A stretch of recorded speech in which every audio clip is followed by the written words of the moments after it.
पिछला जो चुनाव था यूपी का फिर आ रहा है, तो यूपी के एक बड़े कद्दावर ब्राह्मण नेता, तो उन्होंने मुझे बुलाया, कहा कि आओ। हम भी गए। कहे आपको सेवाएं देनी पड़ेगी अपनी। हमने कहा सेवा ले लीजिए सर।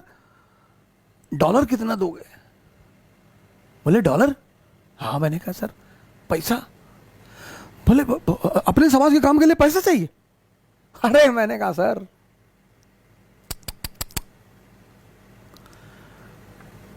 यूपीएससी की तैयारी की है सर, हिस्ट्री पढ़े हैं सर, पॉलिटी पढ़े हैं, इकोनॉमी पढ़े हैं,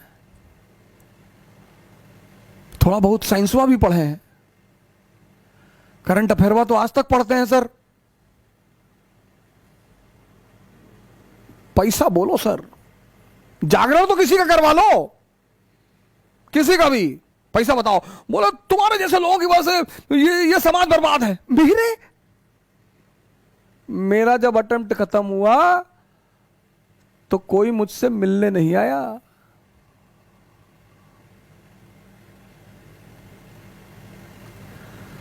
दो हजार और से लेकर 2008 तक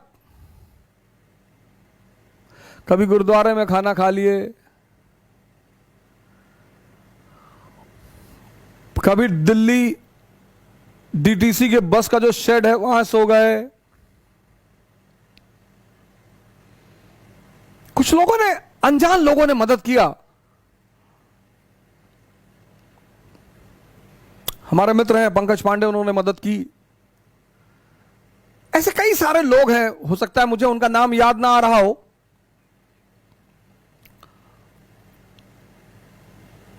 लेकिन कई सारे लोगों ने मदद की। कोई समाज,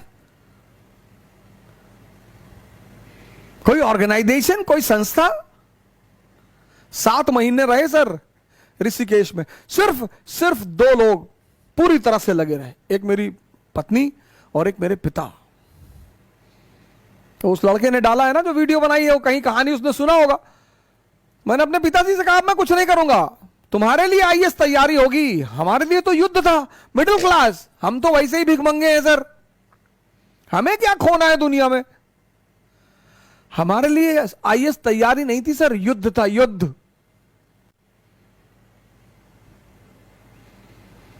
नौकरी होगी नहीं सर, बाय नेचर बदतमीज है, किसी की बात बर्दाश्त नहीं करेंगे।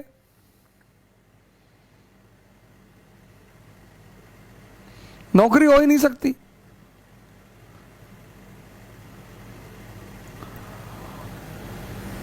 नौकरी तो हो ही नहीं सकती थी सर। 7 महीने मैंने अपने पिताजी से कहा मैं कुछ नहीं करूंगा अब। हाँ बोले मत करो, लेकिन जब तक मैं जिंदा हूं तुमको आकर मैं पैसा देता रहूंगा। तब मुझे प्रैक्टिकली पता चला कि यार वाकई में मां बाप भगवान के रूप होते हैं।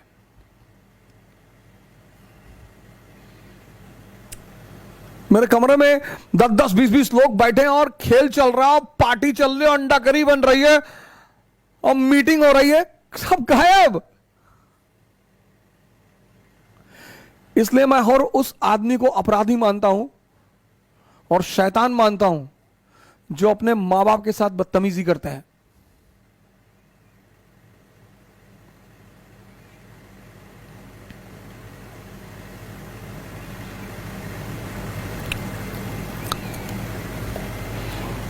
मैंने उनसे कहा ज्यादा मैं मांग ही नहीं रहा हूं सर, 10 करोड़ रुपए दे दो बस। 10 करोड़ आने, मैंने कहा दे दो सर, 8 मैं रख लूंगा, लास वेगास चला जाऊंगा, 2 करोड़ अपने पिताजी को दे दूंगा, वो बेचारे चारों धाम की यात्रा उत्तरा कर लेंगे, जहां करना होगा करेंगे, गांव में किसी खेत खरीद लेंगे। आपका बच्चा इंजीनियरिंग करे और हम समाज का उत्थान करें, और करना है तो सबका करेंगे। आज मैं यहां से बोलता हूं तो मैं किसी विशेष वर्ग के लिए बोलता हूं, किसी धर्म के लिए बोलता हूं, मैं भारतीयों के लिए बोलता हूं। मैं किसी धर्म के खिलाफ कभी नहीं बोलता, मैं बोल ही नहीं सकता, मेरी औकात ही नहीं है, किसी की औकात नहीं है। लेकिन मैं हिंदुओं के खिलाफ बोलता हूं, मैं मुसलमानों के खिलाफ बोलता हूं। उनको बुरा लगता है कभी कभी, हाँ क्या।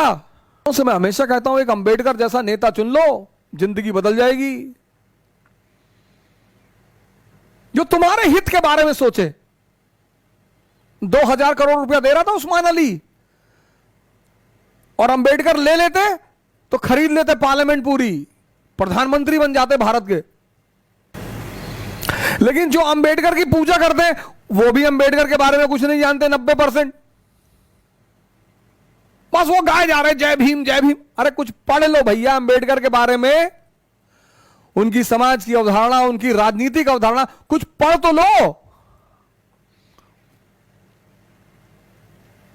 अभी मैंने खबर पड़ी इटावा में 2 बंधु पकड़े गए कि हम ब्राह्मणों की हत्या करेंगे। काहे करोगे भैया? हालांकि ये सब इलेक्शन प्रोपेगेंडा, अब इलेक्शन आ रहा है, अब ये सब होगा। अब तुम्हें बचना है।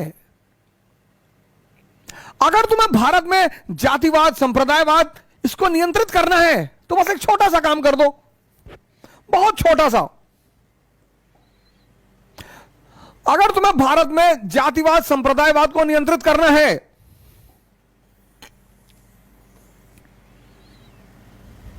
यूपी और बिहार में नियंत्रित करना है, इंडस्ट्रियल रेवोल्यूशन को प्रमोट कर दो बस।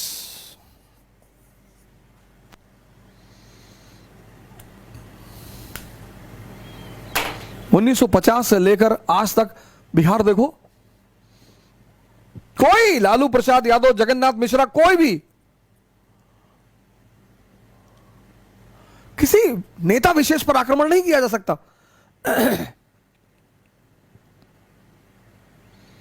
आज जो भारत की दुर्दशा चल रही है वो आज के सरकार की वजह से है। 10 साल आदरणीय मनमोहन सिंह जी प्रधानमंत्री रहे, 10 साल अर्थशास्त्री थे।